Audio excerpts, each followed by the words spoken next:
Y ella tenía, y le digo, ¿cómo es que no has dicho nada? Dice, porque no me dejaban, no quería ni dejarse tocar. Era otra manera. Ahora es una vida que podéis estar contentos y alegres de ver cómo vivís. Había mucha cosa que no se decía, perquè teníem miedo de tot. Càncer de mama, abans no hi havia cribatge, abans no hi havia un cribatge a la població general. Avui en dia hi ha un cribatge, totes les dones se poden fer una mamografia. Quan a un pacient se li diagnostica càncer de mama, una de les coses que es mira és la mutació en aquest gen. I si aquest gen està mutat, doncs el pacient passa per una teràpia o una altra que li anirà més bé o més malament. Durant molts anys, el càncer, especialment el càncer de mama, es vivia en silenci. Es parlava poc, es preguntava menys i sovint es patia en solitud. La ciència permet entendre millor la malaltia, diagnosticar-la abans i desenvolupar tractaments cada vegada més personalitzats, gràcies a la recerca que es du a terme en centres com l'Institut de Recerca Biomèdica de Lleida. En el primer episodi de Sàvies volem mirar el càncer de mama des de dues mirades que sovint no s'han trobat mai, la de la memòria i la de la recerca. L'objectiu és posar en diàleg aquestes dues realitats, recordar com es vivia el càncer de mama fa dècades i què significava per a les famílies i per a les dones que el patien, i entendre què sabem avui, com es treballa des dels laboratoris i quins avenços estan canviant la història d'aquesta malaltia, perquè parlar-ne també és una manera de transformar-ho, i escoltar és una forma de cuidar. La ciència i la vida s'asseuen a la mateixa taula.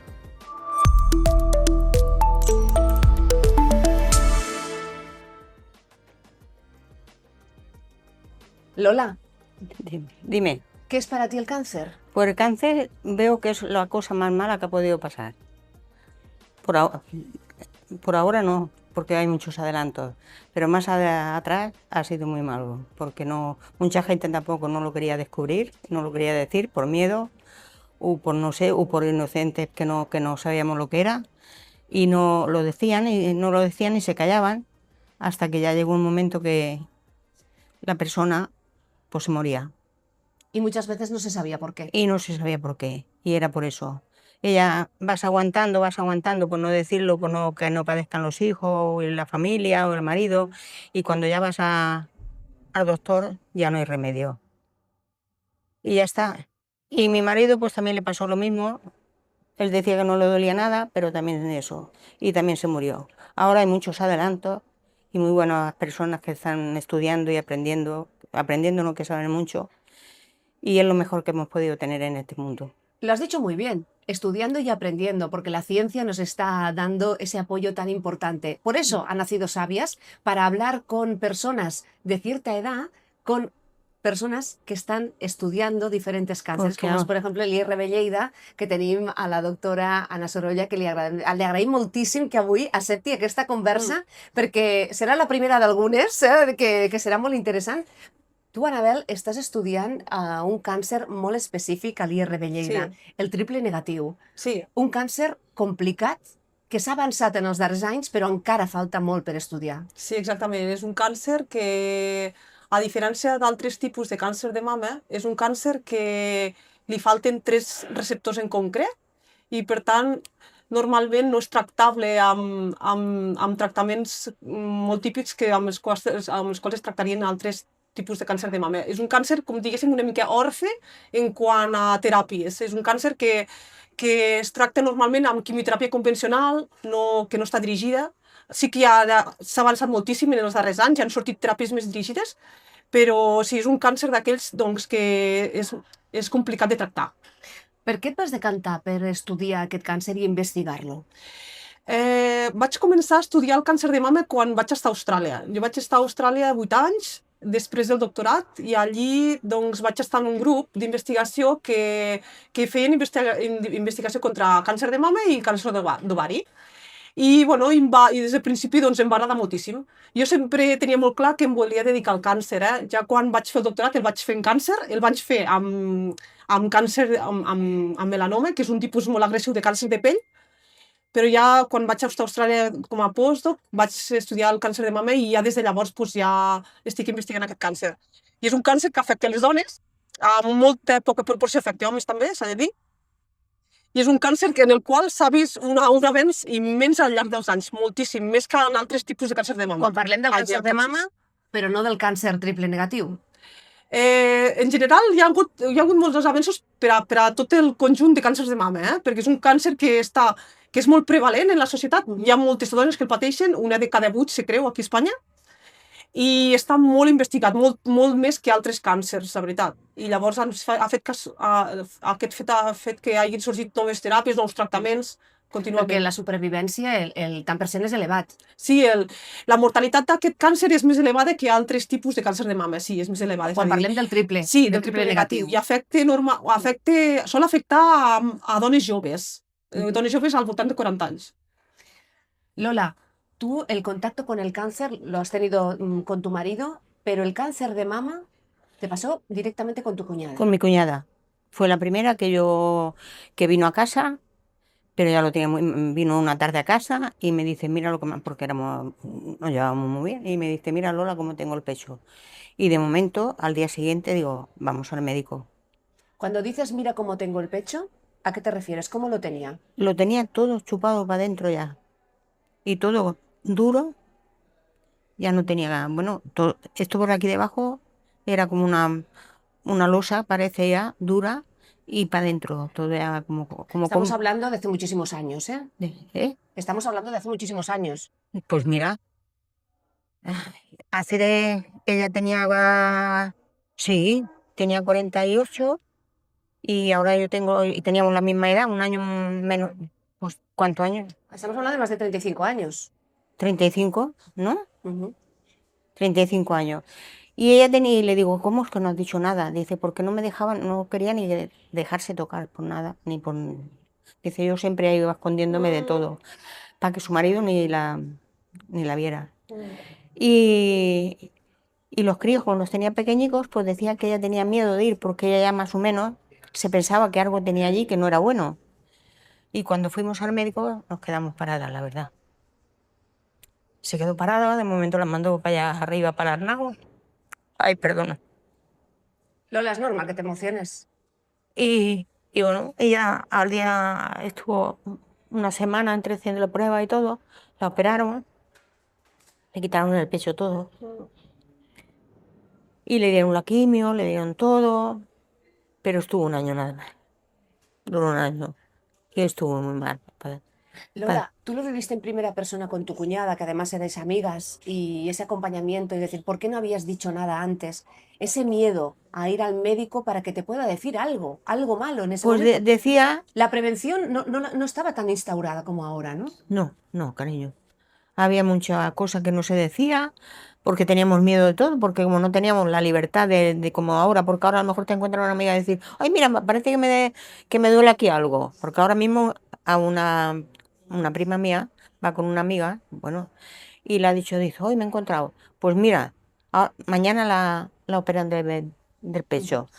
Aquella confianza y aquella cosa de decirlo con la amiga o con la madre o con cualquiera que lo hubiera hecho, o con su marido que hubiera dicho, pero como siempre estaba tapándose y no quería, por el miedo, y digo, ¿por qué no lo decía? Dice, pues porque tenían mis hijos pequeños y no quería decir nada. Y me he ido aguantando, como yo le dije, pues ahora aún es peor, porque ahora no estás a tiempo ya. Lola, ¿y cuando tú eras pequeña, cuando alguna persona de alrededor, una vecina, algún familiar, tenía un mal Malo, no, que no se pronunciaba ni la palabra? no te decía nada, no, es que no está bien, no se encuentra bien, nunca te han dicho la verdad. Así como ahora los médicos, vas a un médico y te dicen, mira, tienes esto, ¿qué es lo que tiene que ser? Porque dicen, ay, por miedo de decirlo, que no digan que la persona, no, porque a mí ahora me dicen, yo tengo un cáncer, pues lo tengo, pero antes, pues no lo decían, que no se entere, que no hago esto, que no lo otro. ¿Por qué? ¿Por qué ese miedo? Si lo que tenemos que hablar es claro y decir las cosas, pues si te tiene que pasar, te pasa. Que dura un año, que no dura, pero tú tienes que vivir con la alegría esa. Eso por parte para ir al médico, pero luego estaba, una vez que ya lo sabías, que ni tu círculo más cercano... Que no lo digan. Es que lo explicaban. Que no, es que no había que haya libertad. Así como ahora te encuentras una amiga o eso y habla y dice, mira, me pasa esto, me pasa... Siempre callando, que no es bueno, porque eso te lo llevas tú dentro.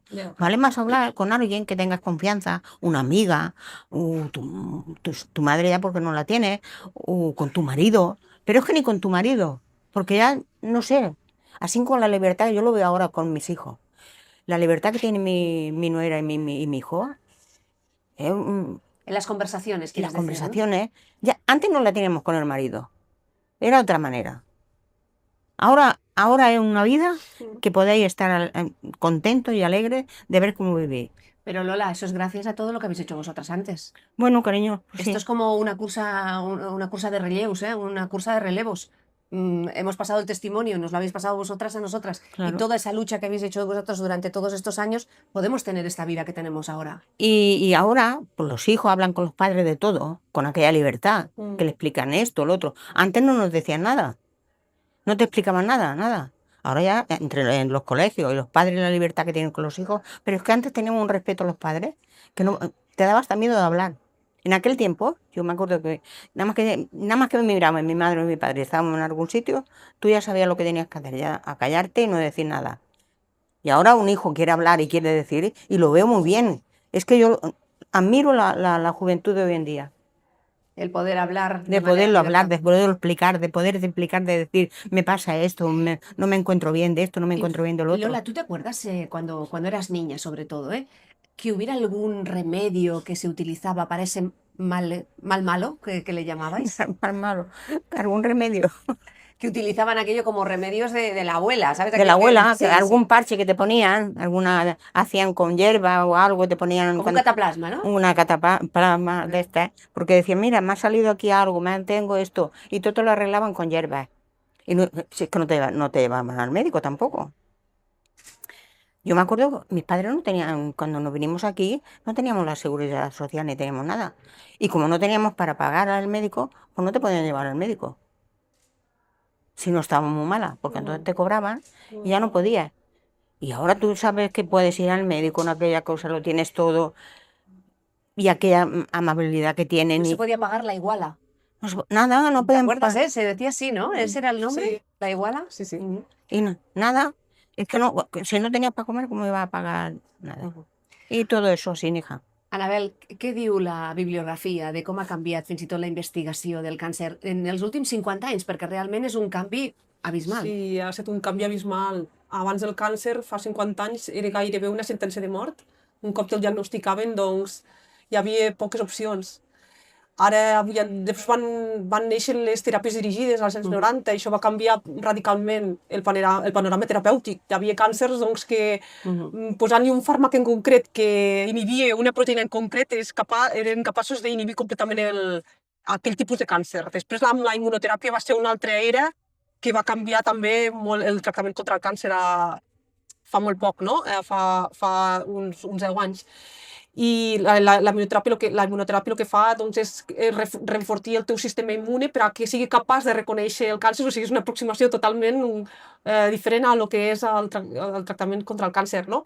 I el que es tendeix avui en dia doncs, és fer la teràpia cada vegada més dirigida. Si tu tens un tipus de càncer de mama, poder-lo subtipar, o sigui, dir de quin subtipus és, quines alteracions moleculars té, i en base a les alteracions moleculars que té, al pacient se li ofereix una teràpia o una altra perquè ja s'ha provat que li anirà bé o no. I això és el que és avui en dia, no? El que se diu la medicina personalitzada. O sigui, que seria com un vestit a mida perquè cada càncer, encara que sigui d'un tipus concret, Sí. pot tindre una personalitat pròpia, no? Exacte, té un codi de barres diferent, com li vulguis dir, té unes característiques diferents i això fa que sigui susceptible a una teràpia i a una altra, per exemple. I sí. I dintre de tots aquests canvis que ha hagut en els darrers anys, dintre de les teràpies, la prevenció quin paper juga? La prevenció juga un paper clau, sobretot en el càncer de mama, està molt clar, no? El càncer de mama abans no hi havia cribatge, abans no hi havia un cribatge a la població general. Avui en dia hi ha un cribatge, totes les dones se poden fer una mamografia, no sé si és a la Seguretat Social cada 2 anys. Cada 2 anys a partir dels 50, Sí. en aquests moments. Exacte. I això ha fet que molts càncers se detectin quan estan en una fase molt inicial, que això és lo important, no? Que sigui, llavors, quan estan en una fase molt inicial és quan són més tractables i quan, per exemple, potser al pacient no se li ha de donar una dosi, en cas que se li ha de donar quimioteràpia, doncs una dosi més baixa o no tan llarga, i tot això augmenta la supervivència, no? Tot això ha fet augmentar la supervivència. O fins i tot quan t'han d'operar. El fet de treure tot el pit, que ara parlarem també, Sí, i tant. a que et facin una cirurgia una cirurgia, sí, molt targetejada per a eliminar només aquella part en concret, perquè sí, s'han analitzat les regions del voltant i s'ha vist que estan netes, o els ganglis que estan nets, que se'n diu, y sí, s'ha millorat moltíssim. Lola, ¿cuántas veces has oído aquello de le han tenido que quitar un pecho? Sí, bueno, de momento lo decían, mira, ya no ha habido remedio, le han quitado un pecho, y ahora lo que dice ella, ahora con eso le hacen todo y nada y te lo limpian todo, pero antes te lo quitaban, a mi cuñado se lo quitaban lo que es todo, ¿eh? I a més un òrgan que és tan així, tan privat per la dona, no? És un òrgan que... Tan femení, no? Tan femení, no? Que simbolitza molt, no? Sí, és una pena, no? Potser per això no es parlava tant del càncer de mama en un passat, no? Perquè és un òrgan intern, que normalment no el portes destapat. I fins i tot ho vivien amb vergonya, les dones, sí, no? M'imagino que sí. Sí, és una pena, no? Que segurament ho vivien amb vergonya, no? Perquè sentien com que era un tabú o algo que per tenir vergonya, que tinc una malaltia en un òrgan així, no? De la meva feminitat i tal. Però bueno, avui en dia ja ha canviat molt el panorama, no? Ja no... Càncer, potser les persones molt grans sí que ho consideren encara un tabú, però la gent jove jo crec que ja ningú considera... tens un càncer, Però jo us he explicat abans de començar que avui a la perruqueria he estat comentant que faríem aquest programa, que parlaríem de sàvies a d'IRB Lleida, que parlaríem del càncer de mama, i em deien que encara hi ha dones que ho viuen en silenci, que no volen explicar-ho. No lo volen explicar, les dona vergonya. És el que t'he dit, la gent gran com jo, le dona vergonya d'explicar si t'han tret un pit, o no tens això, o tens una malaltia, que és el que t'he dit, que no és cap mal, que no... Sí. Pues és que antigament, no sé què diu la bibliografia i la història sobre això, però com deies, que eren uns òrgans tan femenins i que se sentia aquest sentit de culpa, com si fossis tu la culpable de tindre aquell càncer. Sí, m'imagino, no ho sé molt bé, però m'imagino que sí, que deu anar per aquí el fil. I, bueno, tot això ha canviat moltíssim, no? Us en recordeu de les malalties mentals, no? Fins fa pocs anys eren un tabú, ara avui en dia és com que la gent que té una malaltia mental no té cap problema per dir-ho a les xarxes socials, no? De dir, mira, que he tingut una depressió, que m'estic medicant d'això, vull dir, i amb el càncer doncs està passant, jo crec que ha passat el mateix, no? Vull dir, hi ha casos de famosos, no?, que s'han exposat a la televisió i han dit, mira, l'Angelina Jolie, no?, per a prevenir que tingués un càncer se va tallar els dos pits. Es va fer una mastectomia, no? O gent famosos, no?, o del món de l'art, no?, i que han tingut càncer i no han tingut cap problema en compartir la seva experiència, no? Ara que has ficat l'exemple d'una persona molt coneguda com Angelina Jolie, que ella es va fer unes proves i ella tenia el BRCA. I llavors genèticament estava predisposada perquè la seva mare també ho va tindre. Va heredar una mutació en un gen en concret i que te dona una alta predisposició a tenir càncer de mama. Llavors això, avui en dia, com està aquesta investigació, aquesta prevenció? Com es poden fer aquests cribatges? Que no necessàriament han de ser amb una mamografia, no? Jo crec que avui, perquè no estic molt ficada en el tema de la clínica, a més aviat treballo en un laboratori, però jo el que sé és que quan a un pacient se li diagnostica càncer de mama, una de les coses que es mira és la mutació en aquest gen. I si aquest gen està mutat, doncs el pacient passa per una teràpia o una altra que li anirà més bé o més malament.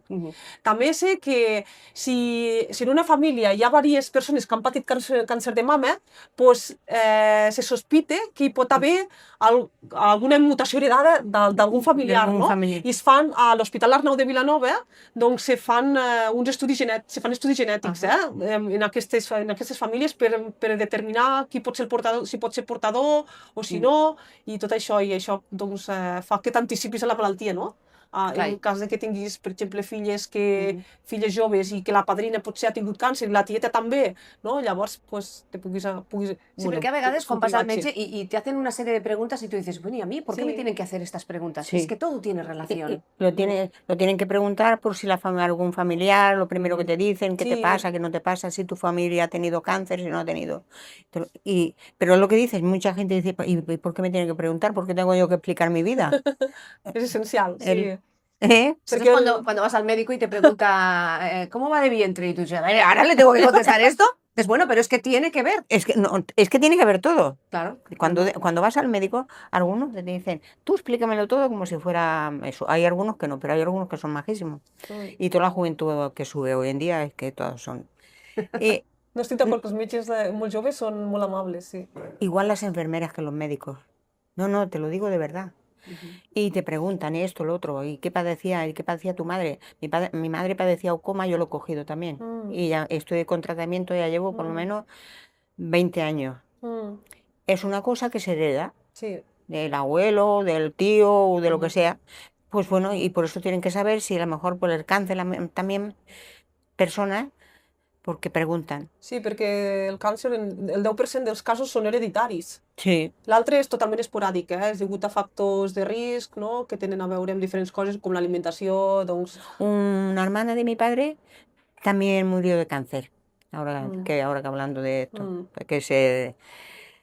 y también le cortaron el pecho. Claro, estamos hablando que hacia mitad del siglo XX el cortar el pecho era como más... Era Sí, así, una cosa molt comú, dice no? que era más seguro. Sí, clar, una cosa... bueno, però lo això comportava com... Sí, Que la persona pues, se sentís molt malament, no? sí, decían, así ya lo sacamos todo, Sí, pero el mal ya lo tenías por claro, dentro, claro. Ah, sí, també. ¿no? Digo yo, vaya, te lo cortaban, pero el mar ya, que si había trabajado tanto, el mar ya te iba a dar. Todo dependía del momento que habías ido al médico, ¿no? De que la historia hubieran tú ido nos antes. estabas explicando. Claro. Por eso también es tan importante la prevención y la investigación. Que la investigación De también que es- investiguen y que miren y que nos digan y que la gente vaya, toda la juventud, que no se dejen y que vayan todos. que no se gen. Frases también muy, muy, muy interesantes. El que no es visqui en silenci, també com afecta la malaltia? A veure, perquè evidentment, ja sé que això no ho pots mirar a la proveta i pots investigar-ho, però si una persona explica què és el que li està passant, això també està investigat d'alguna manera de viure-ho totalment diferent amb un altre que ho viu en silenci? M'imagino que sí, perquè si tu estàs predisposat a explicar el que t'està passant, és com a que estàs obert a que t'ajudin, no? I llavors pots entrar doncs, en diferents programes de teràpia, no? Hi ha quantes associacions hi ha d'ajuda de malalts contra el càncer, Sí. que te poden donar també, pots rebre molta informació, no? No només del doctor, Sí. sinó també de persones que han patit el mateix que tu, i te donen la seva experiència i el seu punt de vista i pues, amb això pues, te pot ajudar, no te pot fer sentir forta o fort, no? En el qual, quan estiguis passant un procés oncològic, i fa que també prenguis més consciència, no? De la importància de la investigació, per què no? I de lo important que són els cribatges, per exemple, no? Que hi ha avui en dia Quan reps una carta, no solament Sí, del càncer de mama, com el sinó càncer de també del colon. colon. Sí, Exacte. Sí, exacte. Perquè hi ha tipus de proves que creus que són molt invasives Ja, sí. i no ho són. No, però aquesta no ho és gens, vull dir, el càncer de colon no, vull dir, és una prova molt senzilla que, no, i que pot salvar moltíssimes vides, no? Perquè és la clau, no? Perquè te pot detectar un càncer de colon en estadis superinicials quan encara no ha invadit gens, està allí in situ, quietet, i que amb només una operació senzilla doncs, et pot salvar la vida, no? Això ja en parlarem un altre dia amb un altres àvies. Sí. Avui toca del càncer de mama i sobretot càncer de mama triple negatiu. Tu deies que aquest càncer afecta moltíssim a les dones joves. Sol afectar les dones joves d'una manera desproporcionada, sí. I és un dels càncers més agressius dintre dels càncers de mama, és un dels càncers més agressius. Afortunadament no és el més comú. És entre un 15 i un 20% de tots els càncers de mama. Però tot i així és un dels que la mortalitat associada al càncer de mama normalment s'associa a aquest tipus de càncer. Des que vas començar a investigar-lo fins ara, què ha canviat i què has trobat? El que ha canviat, el que he vist, és que ha sorgit la immunoteràpia com a teràpia ja per abordar aquests tipus de càncer, que abans no havia aparegut. També ara ja, gràcies a la investigació bàsica, la investigació que es fa en un laboratori, s'han fet fàrmacs d'última generació, que són una passada, que són capaços de la vegada d'anar aquest fàrmac a la cèl·lula tumoral i un cop està a la cèl·lula tumoral, posar-li la droga i matar la cèl·lula. I anar directament? Directament, o sigui, sí, directament se'n va a la cèl·lula tumoral perquè té un anticòs que s'uneix allí i allí doncs mata la cèl·lula perquè descarrega la quimioteràpia allí. Llavors vol dir que no és agressiu amb altres parts del cos. Exacte, sí, és molt superdirigit i té molts pocs efectes negatius. I ara s'està començant a utilitzar aquest tipus de fàrmacs, ja, però en línies, o sigui, quan ja ha fallat les principals línies, és una pena això, perquè és ja com l'últim recurs, no? també a l'hora de portar un fàrmac d'aquests al mercat es tarda moltíssims anys. Són molts anys d'investigació en un laboratori i a part també assajos clínics, que tarden moltíssims anys, no? Llavors, aquests fàrmacs han de funcionar superbé, han de funcionar quan se testen en assajos clínics. Normalment se fan en pacients que estiguin molt avançades de la malaltia i si no hi ha diferència amb la teràpia convencional, doncs se'n retiren i no es fan servir. Dius que aquest tipus de teràpia entra quan has passat per d'altres. Sí. I és un patiment, no? Sí, és una pena, sí, però va tot, és una mica així, sí, és una mica testar i provar, no? Sí, i decidir. Aquí està la fortalesa de la persona o com te trobes en el moment que t'ho detecten? Sí, també això és fonamental, sí, és fonamental per decidir si vols continuar més sessions de quimioteràpia, sabent el que et pot comportar i si està suficientment fort com a per fer-n'hi una altra, etc. Lola, ¿cómo te imaginas que es el trabajo de Anabel? Majísimo, para ella que le gusta, que veo que el interés que pone y cómo lo explica y cómo lo llevan. Sí, porque ojo, para hacer todo esto, la cabeza que hay que tener, hija. No tanto. No, porque ojo, para que te ve eso y que te lo todo. La verdad es que es muy motivante, y sobretot quan te trobes amb la realitat, que te trobes amb el pacient. O sigui, jo treballo, normalment jo no veig pacients, treballo en un laboratori amb models de la malaltia, no? Models cel·lulars, models animals, però sí que a vegades tenim contactes amb pacients, I a l'estranger hi vaig tindre, no? Van vindre pacients al nostre laboratori i nosaltres els vam explicar el que fèiem i es van quedar sí, això feu, sembla ciència ficció. Clar, perquè explica-ho una mica, Anabel, perquè realment això, la gent se pot imaginar que tu estàs tot el dia mirant un microscopi i tal, i ara t'estem escoltant les dues i estem aquí embavalides mirant-te i és tot el que estàs explicant, no? Sí. Molt majo el que explique. Sí, treballem amb cèl·lules, jo treballo amb cèl·lules de càncer de mama triple negatiu i altres càncers de mama, i llavors el que fem és inhibir gens en concret utilitzant una metodologia que se diu CRISPR, que va guanyar el Premi Nobel al 2020, i és capaç d'inhibir gens en concret. Llavors, jo mitjançant la inhibició d'aquests gens en concret, perquè és superconcreta, aquesta tecnologia és molt particular i molt dirigida, puc saber quin és l'efecte d'aquest gen en el creixement del càncer de mama. Puc discernir quina funcionalitat té aquest gen, que d'altra manera no es podria fer, potser. I llavors miro com afecta això les cèl·lules, com se tornen més sensibles a la quimioteràpia o no, o se tornen menys agressives, es multipliquen menys, i en animals de la malaltia, els animals s'aconsegueix reduir els tumors, què passa dintre els tumors quan els observem al microscopi i totes aquestes coses. Sí. Quan tu estàs estudiant amb un animal, l'animal que estàs estudiant és mascle o femella? En el meu cas femella, perquè clar, com que treballo és molt bona pregunta aquesta, com que treballo amb càncer de mama que normalment afecta el 99% a dones, tot i que hi ha un 1% afecta a homes, o menys d'un 1%. Llavors els models de la malaltia s'han d'ajustar a lo que és la població, no? Llavors per això treballo amb femelles, no? Això és molt bona pregunta i t'ho pregunten els projectes, això, que tinguis aquesta perspectiva de gènere. O sigui, si estudies una malaltia que afecta a homes i dones per igual, com el càncer de pulmó, per què fins fa poc els assajos clínics tenien majoritàriament homes? Aquí volia arribar jo, perquè moltes vegades el cos de la dona no està tan estudiat com el cos de l'home. És veritat. Sí. A nivell d'assaigs clínics, Sí, és veritat. I hi ha moltes malalties que això està molt clar en el ictus, no? O en els atacs de cor, no? En els infarts de miocardi, perquè havia sentit una doctora a la televisió dient que la sintomatologia que té un home i la d'una dona és totalment diferent i que se pot emmascarar molt bé un infart de miocardi en una dona perquè té potser no el típic dolor al braç, sinó dolor potser a l'abdomen i que es pot confondre totalment amb una altra cosa. Mira, una cardiòloga li vaig fer aquesta pregunta, que com havien de saber si una dona estava patint un atac de cor, i ella em va dir un dolor a tota la zona del pit, però que no s'assenyala amb el dit. Diu, corre. Perquè te fa mal. Que como si te doliera toda esta parte de aquí, que no sabes exactamente qué te está pasando, pero no puedes decir si te duele aquí o te duele aquí. Pero algo te está pasando en tu cuerpo. Algo te està passant. I que coses curioses, no? Sí, i tant. Perquè, clar, la dona no ha entrat dintre dels assaigs clínics i És diferent. És diferent, sí, sí. O malalties que estan molt associades a dones, com per exemple l'endometriosi, no s'ha estudiat mai fins ara, vull dir, és totalment desconeguda. En canvi, malalties que estan associades als homes, com, jo què sé, disfunció erèctil o el que sigui, està superben estudiat. Llavors, aquesta diferència, vull dir, és curiosa, no? Sempre faig una broma amb els meus companys que dic, ai, si us haguéssiu de fer vosaltres les mamografies. El mamògraf seria diferent. Segurament. Sí, perquè a l'hora de fer les exploracions... Sí. El disseny potser, sí, l'ha dotat per mon home i sí. És diferent, Sí. és diferent. El triple negatiu es fa també... Es detecta amb una mamografia? Se podria detectar amb una mamografia perquè és un càncer de mama al cap i a la fi. Sí. Se podria detectar, sí. Ara mateix, en quin estadi esteu?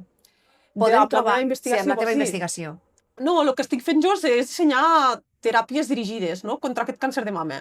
Llavors utilitzo la tecnologia CRISPR, que és la que t'he anomenat, i també pèptids d'interferència, per a poder-los, per després testar-los primer en cèl·lules, després anem amb animals si van bé, i llavors a treure diners de la indústria farmacèutica per ser capaços d'obrir assajos clínics amb aquestes teràpies que inventem al laboratori. És el que estic fent. Clar, quins són els passos? Perquè això també moltes vegades se'ns escapa de les mans Lola. O sea, ella puede encontrar una solució, però què passa? Tu has trobat aquesta solució, has fet l'article, l'has publicat. Sí. I ara què? Sí, bona pregunta. Sí, llavors has publicat el que dius, has publicat l'article, està obert a tot el món, llavors pot ser que hi hagi empreses farmacèutiques que estiguin interessades i comprin l'invent, no? I que vulguin obrir un assaig clínic. I per això hi ha d'haver molta involucració de la indústria farmacèutica, perquè obrir un assaig clínic costa molts milions d'euros o de dòlars. I també, si ha de ser de fase 3, que són les últimes fases dels assajos clínics, doncs involucren un nombre molt gran de pacients. I per això es requereix molta inversió, no només pública, sinó també privada. I llavors, primer els assajos comencen en fase 1, després en fase 2, després en fase 3, no? Els fase 3 són els més avançats.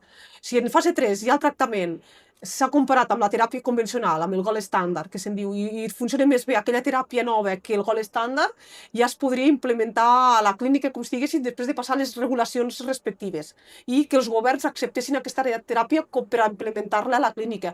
També molts governs, per exemple, no tenen el pressupost per a adquirir tots els tractaments que es fan avui en dia, perquè hi ha tractaments que ja t'he dit que són caríssims i que no es pot permetre el govern de molts països.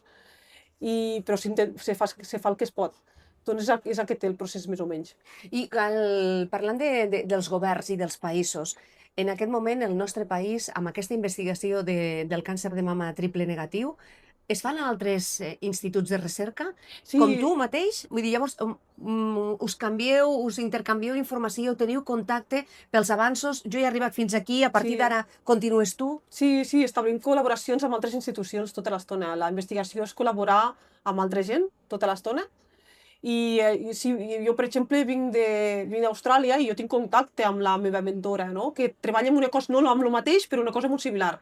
I sí, hi ha col·laboracions. Hi ha col·laboracions en quant com plantejar una solució a un problema, com fer els experiments per demostrar certa cosa, i com també el fet també és molt important demanar finançament per a la nostra investigació, és crucial per a dur a terme la nostra investigació al dia a dia. I llavors, clar, és molt important, no el demanes tu sol el finançament, sinó el demanes tu com a investigació principal, però hi ha una sèrie de col·laboradors que han de col·laborar amb tu, si no, no te'l donaran. El triple negatiu està també relacionat amb altres membres del cos? El càncer de mama. I ja està. Vull dir, però no perquè sigui aparell femení pot estar necessàriament connectat. ¿Te imaginabas que esto fuera así? Yo no me lo pensaba, que tanto tengan que... No.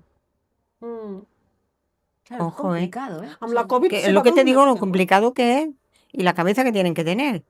Pero es motivación muchas veces porque ni el salario acompaña ni... Porque también nuestros contratos raramente son permanentes. O sea, yo me fui a Australia, yo sabía que me iba a estar allí 3 años y luego luego allí ya empecé, ya me dieron una beca allí para poder investigar más, 4 años más, la largas, y luego se acaba la que digo, ¿qué hago? Digo, es que es totalmente luchando contra marea para conseguir un contrato, no sé qué. Ahora sí, ahora estoy contenta porque tengo pues un trabajo que es más o menos permanente, ¿no? Pero hasta entonces, pues sí, pues seguir Ojalá. luchando y de país, ahí sí. Y te vas fuera a Sí, estudiar y esto y lo otro. con lo que comporta, ¿no? Separarte pues de tu familia Para la familia. y el hecho de formar una familia es muy difícil también, ¿no? Porque si no te acompaña la pareja, Ahora te iba a decir, si estás casada y no te acompaña la pareja y la pareja no, claro, no mm, quiere, sí, ya es mucho. sí, Porque, ojo, para sí, una vida que está nada más que estudiando sí, y a sí. ver, investigando. Pero tú date cuenta, antes todo esto no había de todo tanta cosa. Sí, Yo sí que me pa- había, ¿eh? Sí que había. Lo que pasa Sí, es que hay muchas menos personas, pero Janoro, el científico lleidatà, ya se fue a América a hacer las Américas y dejó a su mujer y a sus 3 hijos aquí. O sea que él se hacía esto antes, ¿no? Pero había mucha menos gente que ahora, claro, que se dedicaba a la porque la persona investigación. que le gusta, pues claro, ya pues deja a los hijos y deja todo y se tira a lo que le gusta. Pero tiene que gustar, ¿eh? Sí, Porque sí, te tiene que... Sí, es una vida muy diferente a la nuestra. Porque, sí. bueno, que tú también tienes la faena de esto, No, pero no tiene nada que pero ver no con tiene nada ella. que Nada ver. que ver, nada que A ver. Ella ver, salva vidas. Yo solamente entretengo esas vidas. po- Ella las pero salva. esto de salvar vida, así como así los estudios que tienen, ojo, ojo. Claro, y eh, además eh, en un estudio constante, porque Sí, exacto. sí que estamos ahora en una sociedad que se habla de que nunca tienes que parar de formarte, que siempre tienes que sí, estar activo, estudiando y siempre estudiar, activo. pero aquí es mucho Aquí hay mucho, diferente. ¿eh? El mundo del investigador, la investigadora, no tiene absolutamente nada que ver y durante esos primeros años de doctorado y cuando ya Ya, empiezas a encontrar un poco tu parcelita, sí. esa incertidumbre. Sí, hoy tanto, sí. Esto hace que mucha gente lo quiera dejar. Yo lo he querido dejar varias veces, honestamente. Al Uy, final, pues Te puede la afortunadamente. pasión, ¿no? Sí, exacto, sí. pues hija, Te falta la pasión y la es de motivación. agradecer y de admiración de ella y de todos los que estudian así, para salvar vida, hija mía. Es lo mejor que ve. Qué bonito que alguien te dé las gracias de esa Sí, muy manera, ¿no? bonito, sí. Que Porque, Gracias. claro, aquella dicha que dice, solamente nos acordamos de Santa Bárbara cuando cuando llueve truena, ¿no?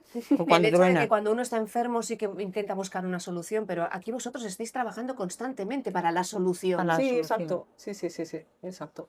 Sí. Así es, nos tenemos que renovar a diario, ¿no? Y lo que Lo que veo, hay. que cuando vas a los médicos así que son jóvenes, te dan mucha explicación de todo. Mm, Que antes no te decían, mira, tómate esto, tómate el otro, ¿qué tengo? Pues nada, pues, a lo mejor te decían, pero no te daban la explicación como ahora. ya, sí.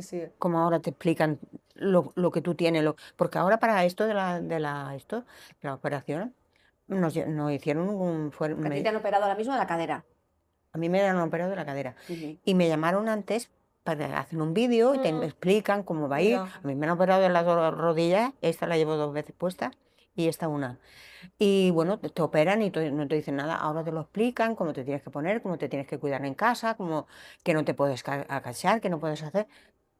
Una cosa tan sí, agradable que no te sientes baja, que te sientes siempre en el mismo sitio. mm, Antes te operaban, venga, para casa. ya. ¿Qué tengo que hacer? Pues ves haciendo y muévete y qué es lo que tienes que hacer. Pero ahora te lo explican de otra manera Claro, y además, Anabel, antes, por ejemplo, cuando te detectaban una enfermedad grave, gra- no te muevas, descanso, y ahora es ahora todo lo contrario, ¿no? Sí, es veritat. Actividad, que estés fuerte, que tu Sí. sistema inmune És esté veritat, en sí. activo. Oh, i tant, sí. Relaciona't, ves a prendre el sol. Bueno, a prendre el sol amb moderació, eh? Sí, sí, no, però Sí, la sí. vitamina D, no? Sí. no, no. Potser hem après alguna cosa en els darrers anys dintre del món de la investigació, també com a persona, el que tu dius, no? Ser diana amb allò que en aquell moment necessita, però que la persona estigui en el centre. Sí, clar, això és la clau, no?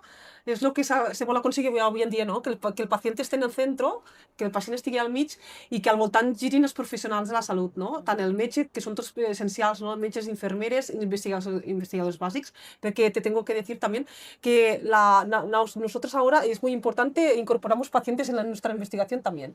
O Sí, sea, a nosotros les damos a conocer los proyectos que queremos pedir y ellos nos dan nos dicen a ver qué les parece, claro. nos ayudan y esto ahora nos estamos involucrando mucho en esto porque Bueno, nos lo explícanos, piden también, ¿y ¿eh? cómo Las funciona? agencias de ¿Cómo, financiación. cómo escogéis también ese tipo de pacientes? Sí, han de ser pacients representatius de la població. Bueno, en el nostre cas tenim aquí a l'IRB Lleida 2 pacients que han patit càncer, val? I llavors una vegada en concret aquest any o l'any passat, no me'n recordo ara, es van convidar a l'IRB Lleida i es van reunir amb els investigadors que volien treure un projecte, que volien demanar un projecte aquell any i pues, es van estar mirant doncs, en què consistien els projectes, escoltant. A vegades també ens els hem importat a retrits o excursions que fem tots els investigadors de l'IRB Lleida, ens els emportem allí i ells s'ho passen bé. L'última vam anar a Raimat, doncs s'ho van passar superbé allí. Els vam ensenyar el que fèiem, amb pòsters o amb PowerPoints i llavors doncs, bueno, hi havia aquesta interacció. Claro, és que moltes vegades potser queda l'investigador com amagat, no? Ja, Com el és catedràtic que veritat. tenia la informació i tots els llibres tancats sota clau. Sí. I aquí, després de la Covid, hem vist, no?, que gràcies a tota la informació de cadascú dels professionals, d'investigadors, van intentar trobar i van trobar la vacuna. Sí. Aquí suposo que també la saviesa no es tracta de robar-te la teva informació, sinó sumar Sí, el que és tu veritat. saps amb l'altre i a partir d'aquí... Sí, va ser un efecte col·laboratiu com no s'havia fet mai la Covid, sí. Sí, el que dius tu, de seguida va sortir la seqüència del virus, no?, de l'agent causant, i llavors doncs ja es va donar a conèixer la seqüència i amb això molts investigadors van poder començar a fer tota mena d'investigacions i assajos.